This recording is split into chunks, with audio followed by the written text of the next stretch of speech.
Pelajaran kedua yang gua ambil di 2025, ya, ini sebenarnya gua ambil dari film ya, atau novel dari Dune, karyanya Frank Herbert, yaitu fear is not real, ya. Fear is the mind killer, itu gua belajar. Ketakutan tuh nggak ada yang pernah real. Ketika lu teman-teman semua mau mulai sesuatu, ya, kalian takut, itu nggak ada yang real gitu. Keluarga kalian, kalian takut ngomongin apa, itu cuman ada di kepala kalian. Kalian ngerasa ketika, "Oh, gue mau mulai usaha nih, gue mau mulai berinvestasi," tapi gue diejek sama teman-teman, gue diejek nonton edukasi sama orang lain. Orang tuh nggak ada yang pernah peduli sama lu, ya. Lu tuh ada di spotlight bias ketika lu ngerasa dunia itu berputar di lu padahal nggak ada yang pernah peduli. Ketika lu jalan di mall tuh nggak ada yang pernah peduli sama lu. Jadi gue kasih tahu bahwa ketakutan tuh nggak nyata. Buat apa ya lu takutin masa depan atas sesuatu yang lu nggak akan pernah bisa kontrol. Yang ada tuh hanya kenyataan yang ada di depan mata lu ini.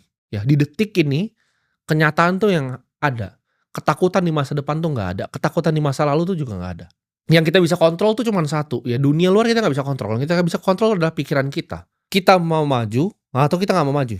Dan gue belajar tahun 2025, ya kan, gue hidup di mana gue itu nggak pernah pengen gagal, gue orangnya sangat kompetitif ya. Ternyata nggak ada yang masalah, ternyata gagal itu bahkan nggak semenakutkan itu, ya. Ketika kalian bikin sesuatu terus gagal itu nggak semenakutkan itu.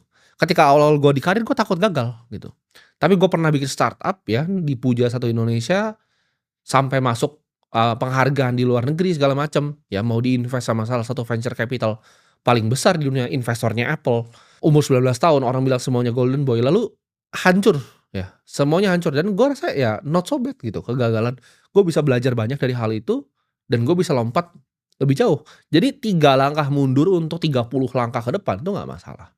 Gue selalu takut gitu kan, gimana kalau misalnya tahun ini investasi gue portofolio nggak bertumbuh gitu kan, gue punya target gue pengen bikin dana abadi, gimana kalau ini nggak tercapai? Tapi setelah gue pikir-pikir, nggak semua faktor gitu bisa kita kontrol. Semua itu ada waktunya ya. Fear is not real, ketakutan nggak nyata, yang penting kita berani untuk maju.